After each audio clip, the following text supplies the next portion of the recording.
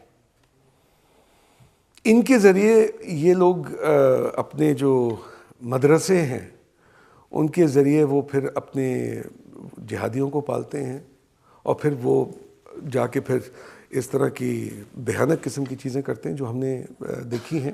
ابھی حال ہی میں جو پہلگام میں ہوا, اس سے پہلے ممبئی اٹیکس جو ہوئے تھے, پارلیمنٹ کے جو اٹیکس ہوئے تھے, یہ سب کیا کہتے ہیں انہی لوگوں کے ذریعے یہ لوگ کرتے ہیں, ان کو فرنٹس بنا کے. دیکھیے, میں مان لیتا ہوں کہ یہ فنڈ بنا کے کرتے ہیں کیونکہ کشمیر کے نام پر ان کو پیسہ ملتا ہے, گھر بنتے ہیں, اسٹیبلشمنٹ بڑے بڑے بنتے ہیں, لیکن جن کو یہ بھیجتے ہیں ان کو بھی کچھ دیتے ہوں گے. میں آپ کو ایک پرسنل ایکسپیرینس کے بارے میں بتاتا ہوں.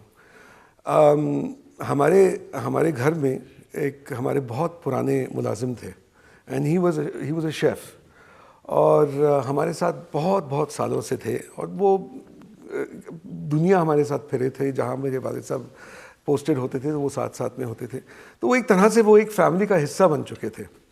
ہم ان کو پیار سے لالا بلاتے تھے. اتنا مطلب کہ ہمارا ان کے ساتھ گھریلو قسم کا, فیملی قسم کا ایک پیار اور احترام تھا. تو کبھی کبھی میں ان کو کہا کرتا تھا کہ ان کے ہاتھ میں بڑی لذت تھی, بڑا زبردست کھانا پکاتے تھے. تو کبھی کبھی میں کیا کرتا تھا, میں ان کو کہتا تھا, میں نے کہا لالا میں نے ایک بڑا زبردست ایک ایپل پایا کھایا ہے, میں آپ کو لے کے چلتا ہوں اس ریسٹورنٹ میں, اور آپ بھی ذرا کھانا پھر مجھے بتانا کہ اس کے اندر کیا ہے, اور پھر میرے لیے پھر آپ نے گھر پہ آپ نے بنانا ہے. تو میں کبھی کبھی لے جاتا تھا ان کو. وہ بڑے خوبصورت انسان تھے. تو وہ جب وہ کھاتے تھے ایسے کی ہے تو کچھ بھی نہیں ہے, انہیں سیب پائے لیکن بڑی کنجوسی نال پائے, اور اتنے انہوں نے دبا کے انہوں نے دال چینی پائی ہے.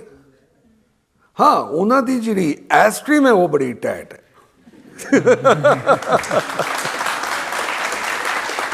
تو وہ پھر وہ گھر جب آتے تھے تو پھر اگلے دن پھر وہ وہی چیز بناتے تھے, اور باقی اس سے بہتر بناتے تھے. ایک دن کیا ہوا کہ صبح کا ٹائم تھا, ہم اس وقت اسٹاک ہوم میں رہتے تھے, سویڈن میں. تو صبح چیخوں کی آوازیں آئیں مجھے, اور میں بھاگتا ہوا گیا کچن میں جہاں سے آواز آ رہی تھی. تو میں دیکھتا ہوں کہ لالا جو ہیں وہ لیٹ کے مطلب کہ وہ چیخیں مار رہے ہیں, کچھ کہہ نہیں پا رہے, اور میں پوچھ رہا ہوں بار بار کہ لالا کیا ہوا.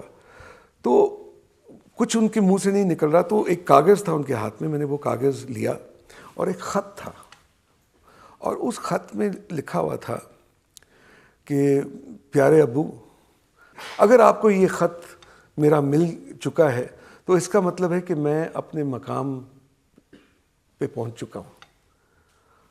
میں نے آپ کو خوشی ہوگی یہ جان کر کہ میں نے اپنے آپ کو جہاد کے لیے میں نے اپنی شرکت کر دی, اور میں نکل پڑا ہوں اپنے شہادت کے لیے.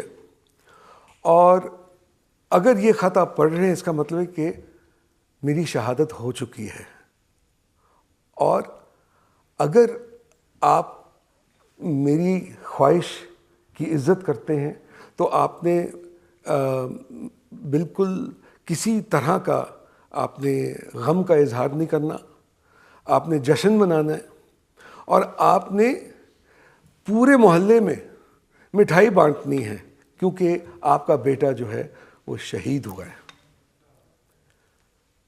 میں اس خط کو پڑھ کے میرے نیچے سے زمین نکل گئی. وہ آدمی جو تھا جو پوری زندگی اپنے فیملی کے لیے پیسے کما کر واپس بھیجتا تھا, وہ آدمی ٹوٹ گیا تھا. اور اس نے پھر کہا کہ مجھے پلیز آپ جانے دیں اپنے گاؤں واپس. اور میرے خیال میں 6 مہینوں کے اندر ان کا بھی انتقال ہو گیا, کیونکہ ہی واز ہارٹ بروکن. اور رہی بات پیسوں کی, کچھ بھی نہیں ان کو, کچھ بھی نہیں ملا ان کو. تو میں نے جب یہ اپنی آنکھوں سے یہ ایک چیز دیکھی, میرے اندر ظاہر ہے ایک لالا تھے, اور وہ ہارڈلی 19 سال کا بچہ تھا. 19 سال کی عمر میں اس نے یہ کر دیا. آپ یہ نہیں سمجھتے کہ آپ نے ایک بچے کو لیا ہے, آپ نے ایک بندے کو لیا ہے, صرف وہ بندہ شہید نہیں ہوتا, اس کا پورا پریوار, اس کا پورا خاندان جو ہے وہ برباد ہو جاتا ہے. تو آپ نے اپنی جیبوں کو بھرنے کے لیے اور اپنے فائدے کے لیے آپ نے ان لوگوں کو آگے کر دیا ہے, ان کو برین واش کر کے. آپ یہ نہیں سوچتے کہ ان کے ساتھ کیا ہونے والا ہے اور ان کی فیملی کے اوپر کیا اثر ہوگا.